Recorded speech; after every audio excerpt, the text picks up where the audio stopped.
Hello everyone. सो 2025 में different banking exams आपके होने वाले हैं और आपको अपनी तैयारी बिल्कुल अच्छे से स्टार्ट कर देनी है ताकि आप किसी न किसी एग्जाम में क्लियर कर लें, फाइनल सिलेक्शन ले लें। तो SBI PO and IBPS PO का ऑलरेडी नोटिफिकेशन आपको देखने को मिल गया है, तो और भी एग्जाम्स की आपको नोटिफिकेशन जल्दी ही देखने को मिलेंगे। अब यहाँ पे बात आती है कि अगर मैं एक बिगिनर हूँ, मैं पहली बार अगर एग्जाम दे रहा हूँ, तो क्या मैं यहाँ पे फर्स्ट अटेम्प्ट में अपने एग्जाम को क्लियर कर सकता हूँ, या फिर अगर हम यहाँ पे एग्जाम की प्रिपरेशन कर रहे हैं तो क्या हम यहाँ पे एग्जाम को क्लियर कर सकते हैं अगर हम कोई स्पेसिफिक प्लान के साथ यहाँ पे अपनी प्रिपरेशन को चलाएं। तो पॉइंट्स के साथ समझते हैं कि क्या क्या चीजें हमें अप्लाई करनी होती है। तो सबसे पहले तो इंग्लिश के बारे में बात करें। इंग्लिश आपका कॉम्प्रिहेंशन वाला बेस्ड होता है या फिर रीडिंग बेस्ड होता है बैंकिंग एग्जाम्स में। मतलब जितनी अच्छी आपकी रीडिंग होगी उतना ही अच्छे से आप यहाँ पे रीडिंग इंग्लिश सेक्शन को कवर कर पाओगे।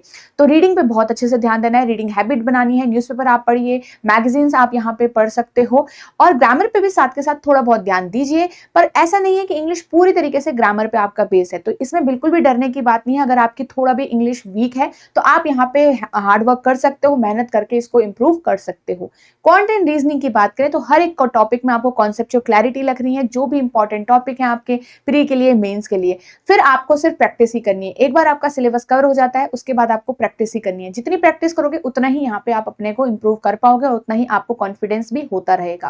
मॉक टेस्ट आपको देने हैं। थर्ड पॉइंट, मॉक टेस्ट देना है, टेस्ट देना है, क्विजेस देना है, मिनी मॉक टेस्ट देना है। ये सारे ही आपकी प्रिपरेशन को और अच्छा बूस्ट करेंगे और आपको एक टाइमर का एक्सपीरियंस देंगे। जितनी भी आपकी एंजाइटी होती है टाइमर के लिए वो आपका यहाँ पे खत्म होता है। इंप्रूवमेंट आपकी प्रिपरेशन में आती है, आप अपनी स्ट्रेंथ्स को यहाँ पे समझते हो।